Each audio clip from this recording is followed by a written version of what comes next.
ॐ ॐ सदाशिवसमारम्भाः सदाशिवसमारम्भां शङ्कराचार्यमध्यमाम् शङ्कराचार्यमध्यमाम् अस्मदाचार्यपर्यन्तां वन्दे अस्मदाचार्यपर्यन्तां वन्दे गुरुपरम्पराम् ॐ गुरुपरम्पराम्। सहना भवतु ॐ सहना सहनौ भवतु भुनक्तु सहनौ सह भुनक्तु वीर्यं सह वीर्यं कर्वावहै कर्वावहै तेजस्विनावधीतमस्तु मा तेजस्विनावधीतमस्तु विद्विषावहै। शान्ति ॐ शान्ति शान्ति शान्ति शान्तिः शान्तिः। Om Tat Sat, Om Namah Shivaya.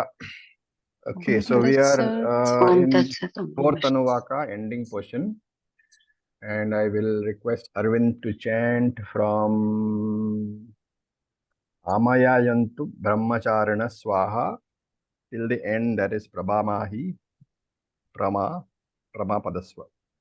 Arvindji. Yes, Ravi. Om Amayantu Brahmacharina Swaha Vimayantu Brahmacharina Swaha Pramayantu Brahmacharina Swaha Damayantu Brahmacharina Swaha Shamayantu Brahmacharina Swaha Yasho Jane Sa Niswaha Shreyan Vasyaso Sa Niswaha Tantva Bhaga Pravisha Niswaha Sama Bhaga Pravisha Swaha Tasmin Sahasra Shakhe Nibhagahan Tvayi Mrije Swaha Yatha Papravatayanti Yatha Masa Aharjaram Evam Mam Brahmacharinaha Dhatarayantu Sarvatasvaha Prativeshosi Pramabhahi Pramapadyasva. Thank you. I'm just muting all of you all. So in the last class, we had seen about the fact that the mantra was being used for homam and some of the benefits we had seen. So we are continuing with this particular mantra. So he says, Amayantu Brahmacharina Swaha. So in that Amayantu, you have to break the words. You know, the word is broken into A, Ma, and Ayantu. And you have to add the A to Ayantu. So it becomes Ma Ayantu Brahmacharina Swaha. Okay, so Brahmachari means who? The person who is a committed student. And so Ayantu Ma, let Brahmacharinas Ayantu Mam Brahmacharina. Let Brahmacharis come to me. Let students come to me. Swaha, of course, is the offering. And it's repeated in the next three lines: Vimayantu, Pramayantu, Damayantu, and Shamayantu. Okay, now sub-commentators give a meaning because Shankara doesn't give a meaning. So they say Vimayantu. So again, you have to break it up. And Ayantu Ma Brahmacharinaha. The V stands for Vishesha in many subjects. So this student should have an interest in many subjects. So I don't want just any student to come to me. I want students who have a very broad range of interests. So people who would like to study the Gita, people who would like to study the Prakarana Granthas, people who would like to study the Sutras, Brahma Sutras, Upanishads. Let such students who have a long list of interests, let them come to me. That is the Vimayantu Brahmacharina Swaha. Then Pramayantu. So Pra stands for Prajna. So Prajna stands for intelligence. So Prajna, that is intelligent students, Ma Ayantu. Let intelligent students come to me. Right? And we saw earlier, students have three types of intellects. The Uttama Adhikari, who is called a Karpura Buddhi student with a intellect like Karpuram, camphor. So it catches fire immediately. Then we saw the Madhyama Adhikari, who is a student with Kari Buddhi, that is coal Buddhi. It takes time to make him understand. And then there is a Mandha Adhikari, who's got the banana stem Buddhi, very difficult to make him understand. So he doesn't want any of these. He wants the Karpura Buddhi student. So he says, let students who are very intelligent, let them come to me. And the next line is Damayantu Brahmacharana Swahaha. So the stands for Damaha. So remember that this is not Dama Ayant. It is Dama, the Ayantu Ma Brahmacharana. It sounds like Dama is there, but Dama is not really there. Only the Da is there, right? And that Ma has to be separated, and Ayantu is there. So Ma Ayantu Brahmacharinaha, and Da is there. Da stands for Dama. Dama is those who have control over their indriyas. They should be a very focused mind. They should have control over the indriyas. And similarly, Samayantu Brahmacharina Swahaha. Sa stands for Samaha, mind control. So not only this, should the students have control over their indriyas, they should also have control over their mind. So let me have a student who is completely focused in class, to whom I can teach and he can understand immediately. Okay. So up to here is the prayer for acquiring students. Now, what is the purpose? So up to here is the prayer for Shishya Praptihi, acquisition of students, students. For what purpose? Now he says, Yasho Jane Asani Swahaha. So Asani Yasho Jane Swahaha. Yashaha is fame, Jana is Janeshu, among people, and Yashaha Asani, let me be famous. Where? Among the people. What is the reason? If I am not well known as a teacher, how will students come to know about me? And therefore, I should be Yashashvi. I should be well known. So Asani means let me be. Jane has to be read as Janeshu, among people. And therefore, remember that whatever he's asking for, there is a purpose. He is not asking it for himself. It is not a selfish prayer at all. It is a conversion of all his material desires to spiritual desires. So desires for wealth, name and fame are being associated with the teaching itself, and therefore being converted into a spiritual desire. Why? Because the objective is teaching of Shastra. Then he says, Shreyan Vasya Saha Asani Swahaha. So that breakup is there. Shreyan Vasya Saha Asani Swahaha. Vasya, among the rich people, Shreyan, may I be the richest. So Asani Swahaha. May I be the richest among the rich people, so that the wealth is able to maintain the students, so that I can have a Gurukulam, I can run the Gurukulam, I can provide the students with books and food and not charge them anything for all this. And therefore, Asani, let me become a rich person so that I can use that money for spiritual purposes. Remember, everything is being finally converted to spiritual purposes only. And then he says, Tat Swabhaga Pravisha Asani Swahaha. So Tam Swabhaga Pravishani Swahaha. Bhaga, hey Bhaga. What is Bhaga? It is the one, it is actually supposed to be the qualities. Like, that is why Bhagavan, the one who has all those qualities, so is addressing him as the very quality itself. Hey Bhaga, Twa Pravishani.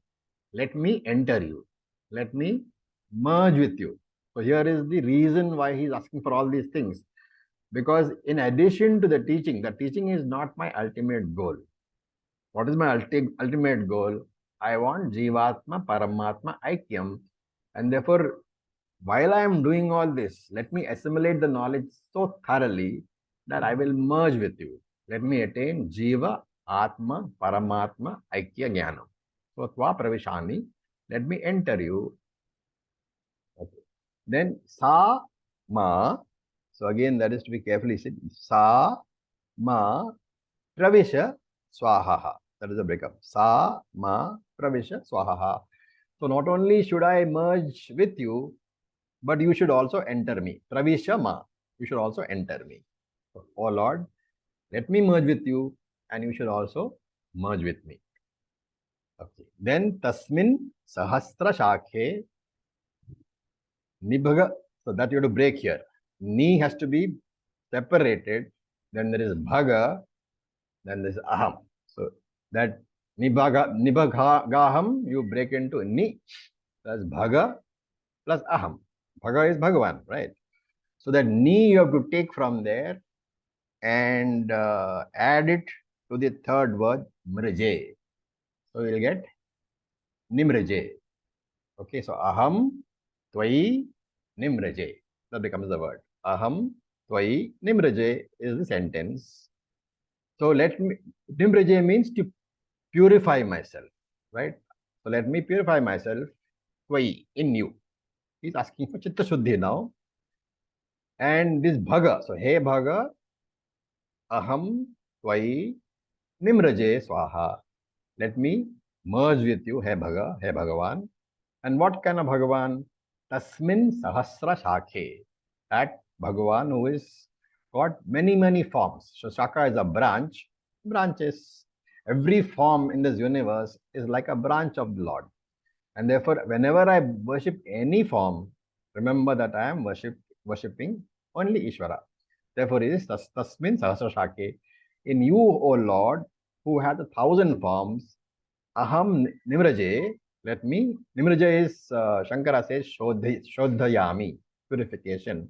So, aham nimraje, let me purify yourself. Why? In you, O Lord. As I said, you have to break the words and join ni and mraje to form the word nimraje, which means to purify. Then, so this is quite common in Veda actually. You will find one word broken up and two pieces of the word appearing in different parts of the same sentence. Basically, it is for chanting purpose. But when you have to understand, you must learn to break those words up, join them together wherever appropriate, and form the whole sentence. And then he concludes the prayer. And in conclusion, he asks again for students. And this time he gives two kinds of examples. What is that? He says, Yatha apaha pravata ayanti. So, Yatha apaha pravata ayanti. So, pravata is a mountain or a parvat or a slope. So, Yatha apaha pravata ayanti. Just as the waters run down a slope, in that same manner, let all students come running to me. So waters run helplessly down the slope, right? So he says in the same helpless manner, let students come to me so that I can teach them. And he gives another example. So he says, Yatha Masa Aharjaram. So Aharjaram has to be defined. And Shankara says, see, Aha, the word Aharjaram can be broken into Ahaha plus Jara, right? What is Jara? Old age. Glowing. Jara is old age, right? And Ahaha is what? Bhagavad Gita.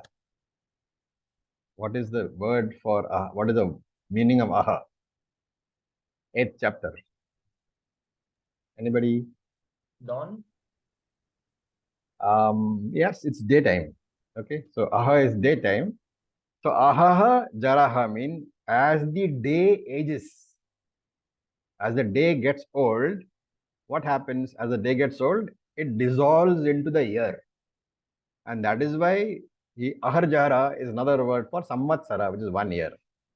And he says, Yatha Masa Aharjaram. Just as the months rush into the next year. So here you have to also understand that days are rolling into the year. But here, by adding the word Masa, is clarifying the word. The days roll into the months and the months roll into the year. And therefore, Aharjaram means a year. Yatha Masa Aharjaram. Just as the months roll by into the year, in that same manner, let students come to me. So, Jiriyanti is Jara. Jiriyanti ages into the samvatsara, into the year. And evam mam brahmacharinaha. in the same manner as the water runs down the mountain, as the months rush into the year, may students come to me. Evam. In the same manner, Mam Brahmacharinaha. If the students come to me, and then Dhata Ayantu Sarvatah Swaha.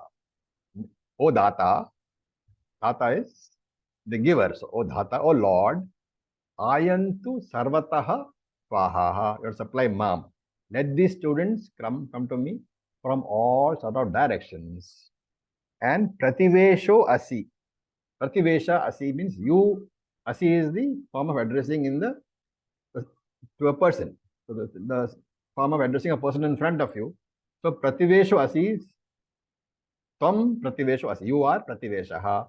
Prativeshaha is a guest house, a rest house, where you can remove the fatigue. And Shankaracharya defines it as Shrama Apanayana Sthanam, the place you go to remove your fatigue. So he's saying, hey Lord, you are like a rest house. So whenever I am frustrated in my spiritual journey, with bhakti alone will give me the required push. And that is why I need you so that I can rest over there. And why frustration comes? Because raga and desha are powerful forces.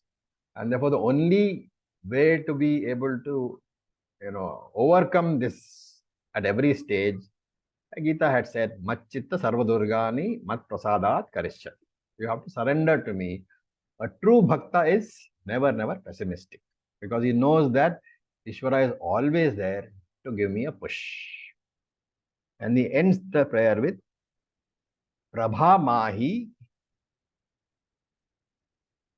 Prama Padyasva. Right? Now you have to this pra and bhahi, if you see, they're separated by the word ma. Prama bhahi, it is there. So again you have to separate. Pra you take out, and bhahi you take out, ma you take out, put ma in front, and add pra to bhahi, it becomes ma prabhahi. Ma means to me, prabhahi, may you reveal yourself. Oh Lord, may you show yourself to me. And mam prapadyasva, may you merge with me.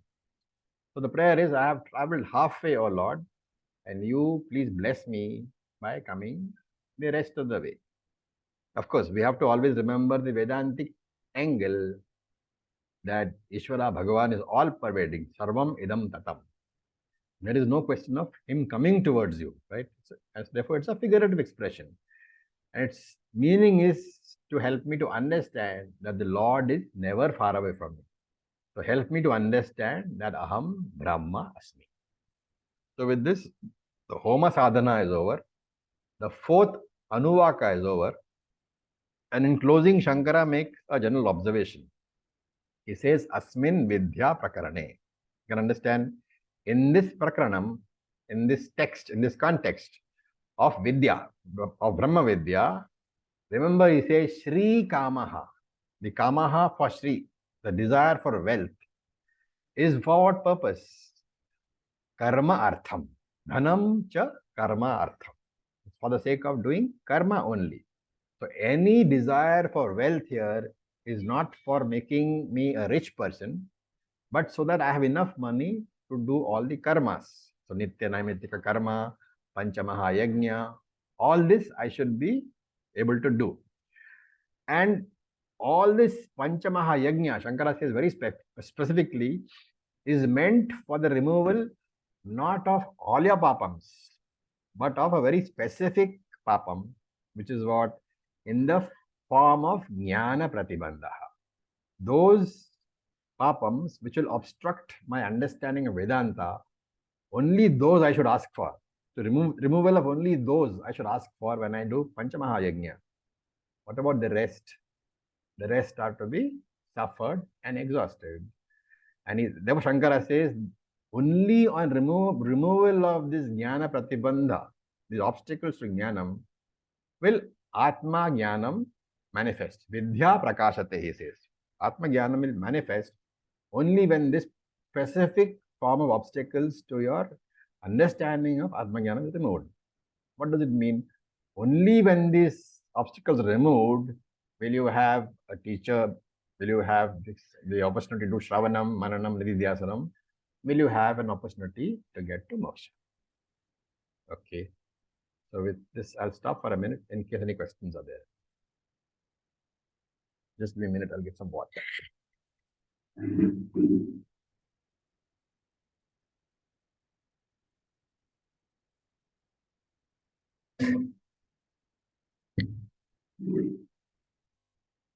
Yeah. Om Prabhuji.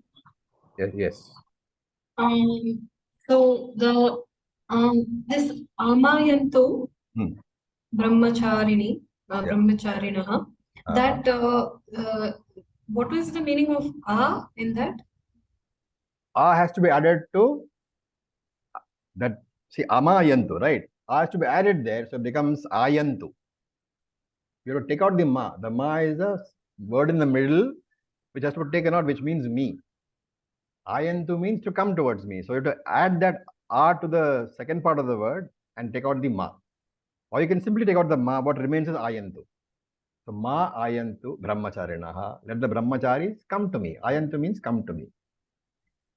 Okay. Because in all the rest of the sentences, like pra is prajna, ta is dhamma, so I thought A also has something. No. And what was V? V is for people who have varied interests, Vishesha, specific interests in all spiritual things. So Bhagavad Gita, Upanishads, Tattva-bodha, they should have interest in more than one thing. Generally be a very alert and interested student. Okay. Om Acharyaji. Yes, Bengali. So, Panchmahayagna, you said here specifically has to be done to remove those papams Jnanam. which are Yes. obstacle to jnanam. Yes, but also in the Bhagavad Gita classes, we say that they take care of the Pratyavaya Papam also. So is there a Yes. difference? No, there is no difference because this is Shankaracharya's commentary. So he says that for the purposes of when you are doing this particular prayer, you have to, your Panchamahayagni, take it as removing only those obstacles for Jnanam because Jnanam is my main objective in life. And therefore, if my Panchamahayagna's punyam is not sufficient to offset other papams, it doesn't matter because I can undergo their problems. But at least as far as the obstacles to Jnanam is concerned, they should be removed first. If there is any additional punyam left over, yes, you apply it to Pratyavaya Papam. Okay, thank you.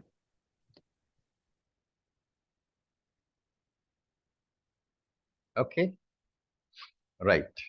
So then the fourth Anuvaka is over. Now we are moving into the fifth Anuvaka. And where is the fifth? Om Acharya. Yeah. I had this doubt from the beginning.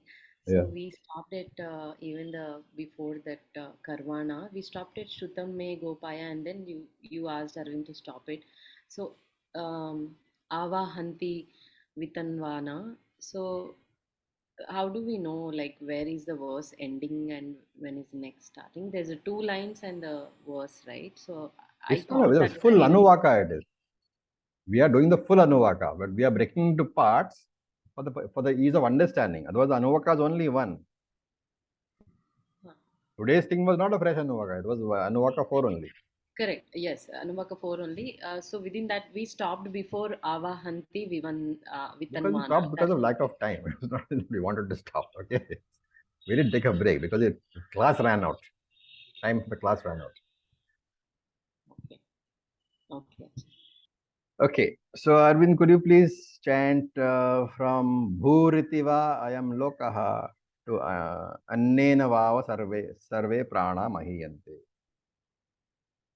This is the fifth Anuvaka, please. From Bhurbhuvaswaritiva. From there, Raviji? From Bhuritiva, from Bhurbhuvasva to the last part, Annena Vava Sarve Prana Mahiyante. That is the second, 152 actually. I'm finding till where. See, Okay, I will start. I'll tell you when to stop. Okay. Yeah, I found it. Yeah, okay. भूर्भुवः सुवरिति वा एतास्तिस्रो व्याहृतयः तासामुहस्मैतान् चतुर्थीं माहाचमस्यः प्रवेदयते मह इति तद्ब्रह्मा स आत्मा अङ्गान्यन्या देवताः भूरिति वा अयल्लोकः भुव इत्यन्तरिक्षं सुवरित्यसौ लोकः मह इत्यादित्यः आदित्येन वाव सर्वे लोका महीयन्ते भूरिति वा अग्निः भुव इति वायुः सुवरित्यादित्यः मह इति चन्द्रमाः चन्द्रमसा वाव सर्वाणि ज्योतिगुंषि महीयन्ते भूरिति वा ऋचः भुव इति सामानि सुवरिति यजुगुंषि मह इति ब्रह्मा ब्रह्मणा वाव सर्वे वेदा महीयन्ते भूरिति वै प्राणः भुव इत्यपानः सुवरिति व्यानः मह इत्यन्नम् अन्नेन वाव सर्वे प्राणा महीयन्ते. You might as well finish it now. There's only 1.5 lines left. तावा एताश्चतस्रश्चतुर्धा चतस्रश्चतस्रो व्याहृतयः तायो वेद स वेद ब्रह्मा सर्वे एस्मै देवा बलिमावहन्ति. Thank you. I will repeat once more that unless you people have learned to chant, this is not going to make any sense, because you may listen right now and think you understood. As soon as the class is over, you will find the words are no longer there in your tongue.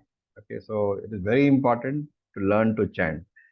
And Arvind is giving the, his audio file. So please do chant regularly. Okay. So now we have finished one upasana. Now this Shiksha Valli has another upasana that is being given here. The name of the upasana is Vyarhatya Upasana. It is very similar to the earlier upasana, which was Samhita Upasana. And we had used 4 alambanams. And if you remember, and we had invoked various objects on each of the alambanams and meditated upon the objects. So in Vyarati Upasanas also, there is a alambanam, and they are the Vyarati mantras. So here 4 Vyarati mantras are introduced, and upon these 4 mantras, which are the alambanas, you will introduce 4 objects and meditate upon them first. Then you will dismiss those objects and get a set of fresh 4 objects again on the same alambanas, and so on. The technique is the same as the earlier upasana, only in this case the alambanam is different and the objects are different. Right. So here he says first, Bhu Bhuva Suvaha Iti. Right. Bhur Bhuva Svar Iti. So Bhuhu, Bhuvaha, Suvaha, and there is a Mahaha also. These are the 4 Vyarati mantras, and these are uttered by Brahmaji himself. So when he is said to have created the world, he is said to have uttered Bhu Bhuva Swaha. Right. Also, the time when he was extracting the essence of the 3 Vedas, if you remember, each Veda was converted into 1 line of Gayatri, and each line of Gayatri was converted into one word, which is Bhuhu, Bhuvaha, and Suvaha. And later on, of course, the 3 Vyaratis were condensed into A, Uma, and we got Om. And since it's uttered by Brahmaji, so Vyahara means Ucharanam, to say, utterance. So Brahmanaha Vyarataha iti Vyaratihi. What Brahmaji has said, those words are called the Vyaratihi. Of course, there is a second meaning also. The second meaning is that since these mantras came out of Brahmaji's mouth, and since they represent the very essence of the Vedas because of the way that Brahmaji extracted these mantras. They are very sacred. And therefore, by uttering these mantras, your person's papam can be eliminated, can be removed. And therefore, there are two meanings for Vyarati. The second meaning is to eliminate. So what eliminates papam, that is also Vyarati. And because these are so sacred, Bhu, Bhuva, Swaha are called the Vyarati mantras. Note that Maha is not part of the Vyaratis which have been uttered by Lord Brahmaji. Maha was introduced later by a Rishi. So that we will come to in this particular Anuvaka itself. But here sufficient to know that there are 4 Vyarati mantras, not 3. So Bhuhu, Bhuvaha, Suvaha and Mahaha. There are 4 mantras. And therefore he says Bhuhu, Bhuvaha, Suvaha iti va eta tistro vyahrateha. Somebody is unmuted themselves, so please don't do that. Okay. So Bhuhu, Bhuvaha, Suvaha iti va eta tistro vyahratayah. So tistra vyahratayah means these 3 vyaratis. These 3 words, sacred words, what are they? Why? They indeed are. Why means really speaking they are. So here it says va in the mantra, but because of Sandhi rules, the word why has become va. That you must remember. It is actually vai eta titro vyarateha. The real word is va. Va means in this case really, and you can take it as well known in this case. So prasiddha. Right. So remember that this 5th Anuvaka is an Anuvaka with Veda, with differentiation. And the 6th Anuvaka, when we come to, we'll see that that is also Upasana. This 5th Anuvaka is also Upasana, but there is a duality in this Upasana, right? The 6th Anuvaka is also Upasana, but that is Abheda Upasana. There is a non-duality there. And when I say non-duality, we have to very carefully understand that this is Abheda Upasana, not Abheda Jnanam. Okay, there is a very clear distinction between Abheda Upasana and Abheda Jnanam. Clear distinction between non-dual Upasana and non-dual knowledge. So non-dual Upasana is what? It's a visualization that you are not different from the Lord. It's a visualization, right? But it's an Upasana. While non-dual Jnanam comes only after Shravanam, Mananam, Nididhyasana. That understanding we should have very clearly over. And here it says Tasam Uhasmai Tam Chaturthim. Tasam Uhasmai Tam Chaturthim. So the 4th Vyarati, Maha, is being introduced here. And U, Ha and Sma. So that you break that. Tasam U, Ha, Sma. These are particles actually. They don't have any special meaning. They are just to indicate an emphasis, and you have to connect them to the fact that we said earlier that these are all Vai, Prasiddhaha. So this Uhasmai is revealing the fact that this Vyarati, Maha, is very well known. So the first 3 are revealed by Brahmaji as we saw.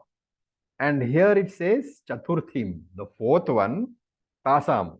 And in addition to those, there is a fourth Vyarati, which is Mahachamasya Pravedayat, or in this case, Pravedayate. So a Rishi called Mahachamasya, he has revealed the 4th Vyarati, which is Maha. So carefully remember that the first 3, Bhu, Bhuva, Swaha, are revealed by Lord Brahmaji, Hiranyagarbha, and Maha, the 4th one, is revealed by a Rishi called Mahachamasya. So Mahachamasya is son of a Rishi called Mahachamas. So Mahachamas is a name which comes out of the fact that the big spoon used for doing homam, doing a yaga, the ritual, a big ladle, it's called chamas. And Mahachamas means the person who used to have a lot of big ladles, which means he was a person who did a lot of rituals, a person who gave a lot of oblations. And Pravedayate, this Mahachamas revealed the fourth Vyarati, Mahaha. Now, a question can come up that for this Upasana, we need the four Alambanams, which are these four Vyaratis, Bhu, Bhuva, Swaha, Mahaha. Why should the Upanishad mention the Rishi's name? Why should the Rishi be talked about at all? So Shankara says that whenever something is given in the Shruti, remember that it is always for a purpose. What is the purpose? There is a rule that whenever you chant a mantra, the Rishi from whom the mantra came, that his name has to be mentioned. Okay, so if you remember Vishnu Sahasranamam, for example, you'll find that the Rishi's name is mentioned, the Chanda is mentioned, and then the mantra is chanted, right?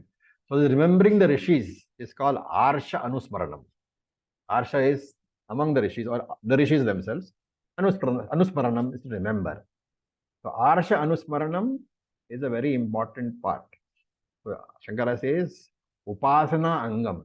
It is a very important part of Upasana, which means that if the Arsha Anusmaranam is not done, if the Rishi's name is not chanted while chanting the mantra, then that Upasana will not have the purpose and will not serve the purpose. It will become void.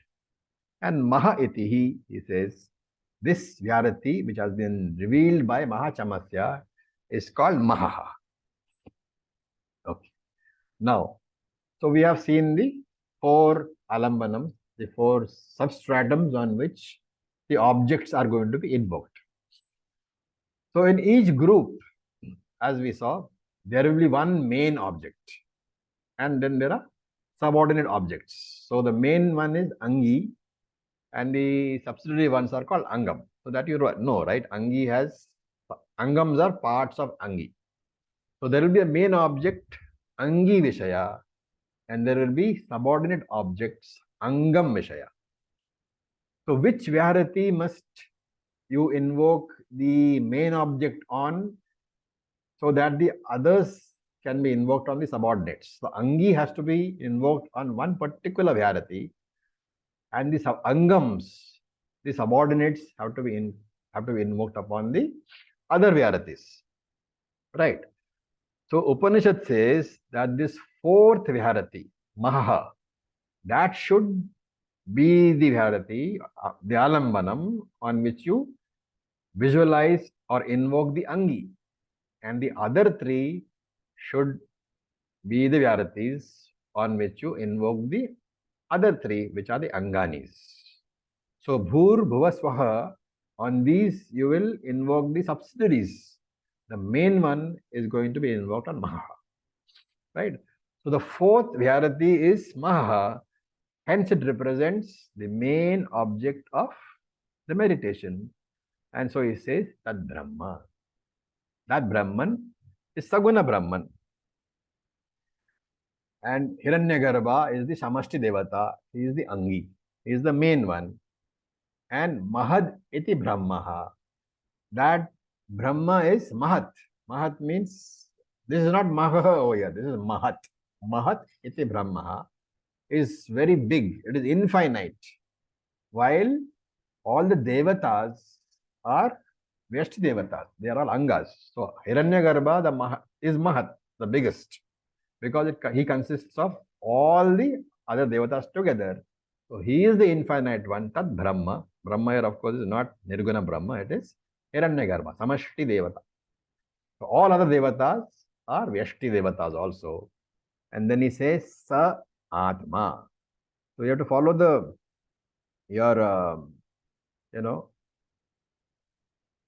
Moolam, the main text you have to follow very closely, otherwise you will lose track.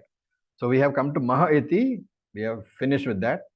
Tad Brahma, that Hiranyagarbha is big. Sa Atma, he is also Atma. And Atma we have seen earlier is derived from what? The dhatu apnoti, which is to pervade, vyapti, to pervade. Hence, the all-pervading one is Atma, and therefore symbolically the Mahaha pervades the Bhu Bhuva Swaha. That's what he's meaning. Maha is the infinite one because Hiranyagarbha is being invoked on Maha, and all the three others are subsidiary ones. On them you can invoke the subsidiary objects. And what is that? Anyaha Devata Angani. So Angani Anyaha has to be broken up into Angani Anya Devataha. All other objects of meditation, all other devatas are the Anganis, the subordinate ones, and they have to be invoked on Bhur Bhuva Swaha. While Lord Brahmaji has to be invoked on Mahaha. It's very technical because it's Upasana. So I'll stop for a minute if anybody has any questions. Remember, nobody does these upasanas nowadays. So basically, it is for academic knowledge. But we should know what it is if somebody talks about it. Acharya, I have this question of the Chamasya, which you said the Rishi's name should be there. So if you look at the mantras as the Apaurusheya, so that is which is already be revealed to the Rishis. Yeah. So how is that? How did you know the Rishi mantras? The Rishi got the mantra. How did you know it?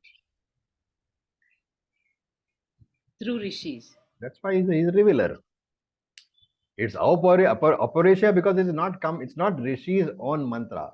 Yes. He is just passing on the mantra to you, but he is the one who revealed the mantra to us, and for that it is sacred to us. That is the reason why the Rishi's name is very important. So when the Rishi is revealing to us, then is it like it's a little beyond the understanding that the mantra, how is it fitting the name? It's when they get it itself, is it along with the Rishi's name inside, or like No, obviously not. Yeah. But okay. That's what Shankara is saying, right? That is why the Veda says that when somebody reveals a mantra, the Rishi who reveals it is very important to you, because unless you chant the Rishi, you are not giving Rishi's name, you are not giving proper respect to the parampara. So the one who is revealing is adding the name, is it? No.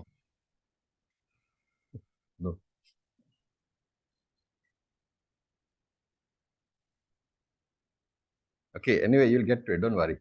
Don't get confused right now. Okay. Then we go to the next part. Bhur, bhuhu. So that has to be broken up properly. Bhuriti, bhuhu, itiva, ayam lokaha. Bhuva, iti, antariksham. Sovaha, ityasau lokaha. Mahaha, iti adityaha. Adityena vava sarve loka mahiyat.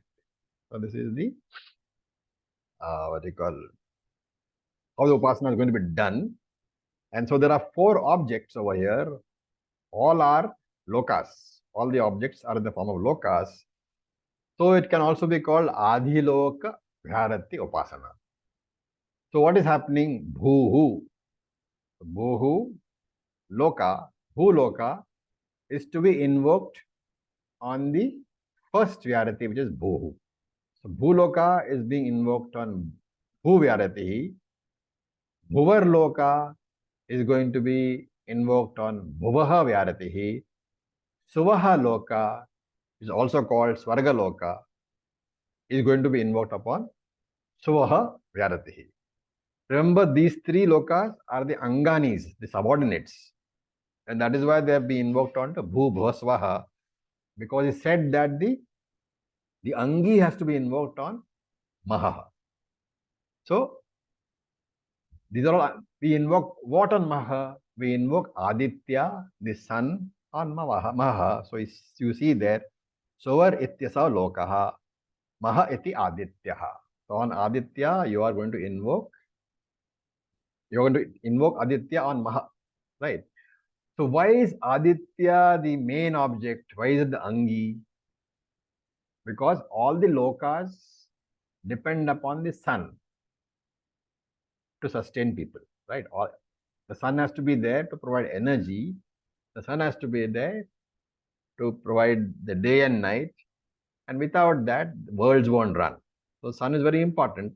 And therefore, Surya Devata is the Angi over here, the main object. And the three lokas are the subsidiary objects. So we invoke Surya Devata on Maha and we invoke the lokas on the subsidiary objects.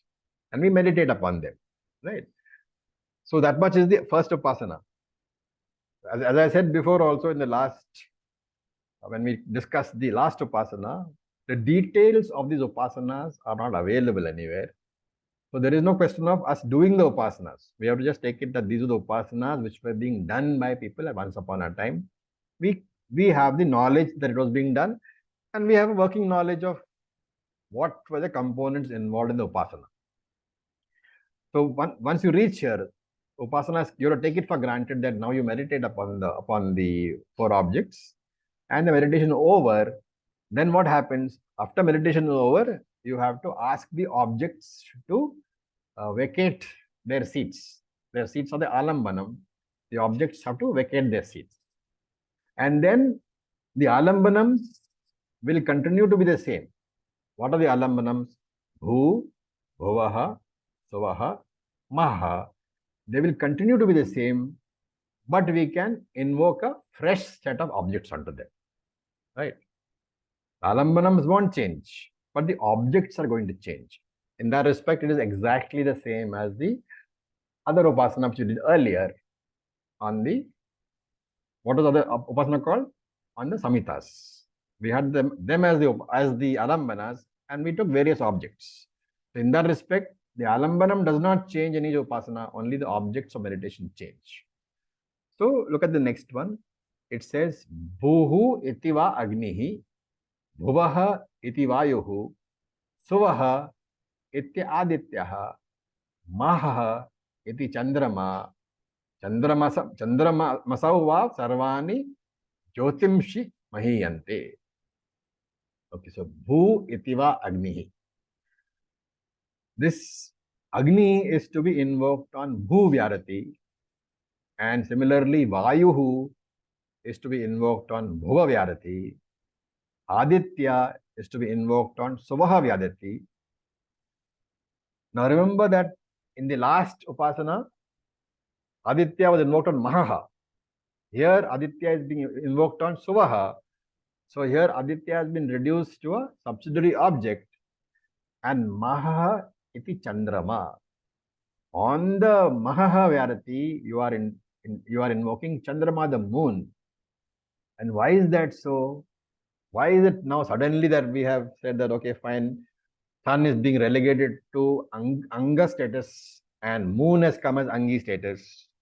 So he says, Chandrama asa vavaha, by the light of the moon alone, by the moon alone, sarvani jyotimshi, all the luminaries in the sky, mahiyante, are revealed.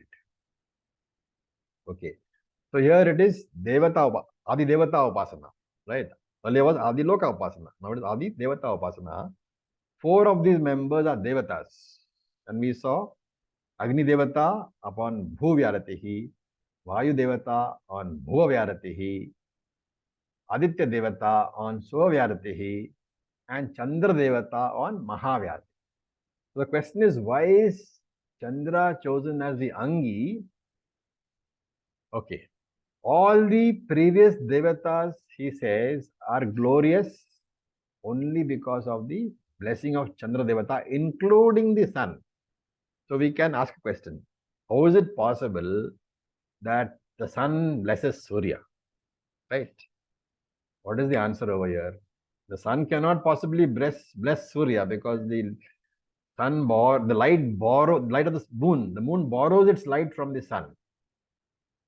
So when you understand this, it is not that the moon is blessing Surya. Remember, we are talking about Devatas, right? We are not talking about the physical moon or the physical sun.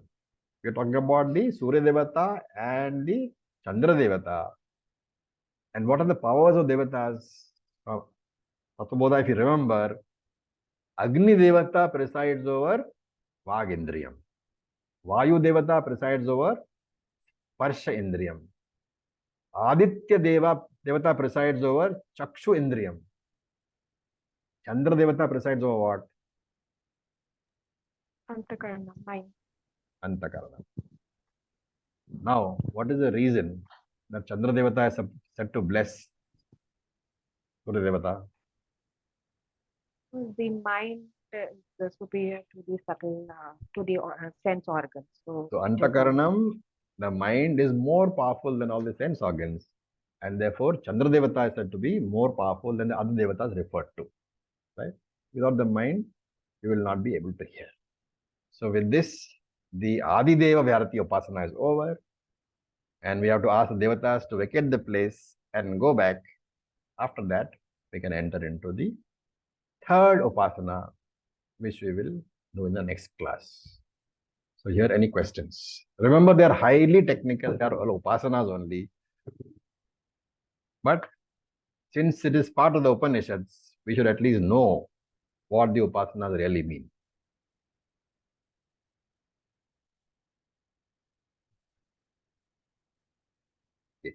The entire first Shiksha Valli is going to be like this. I told you it's Karma Kanda.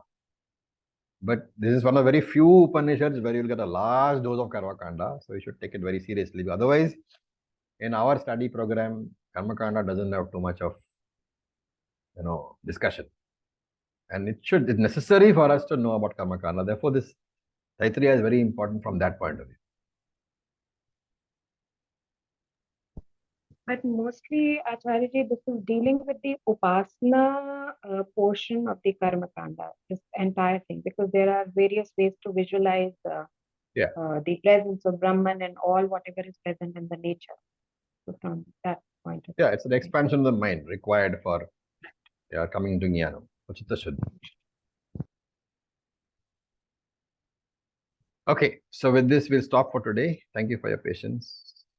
Om Purnamadav Purnamidam Purnat Purnamudachyate Purnasya Purnamadaya Purnam Eva Vasishyate. Om Shanti Shanti Shanti. Om Tat Sat. Om Namah Shivaya. Thank you for your patience. Om. Thank you. Thank you.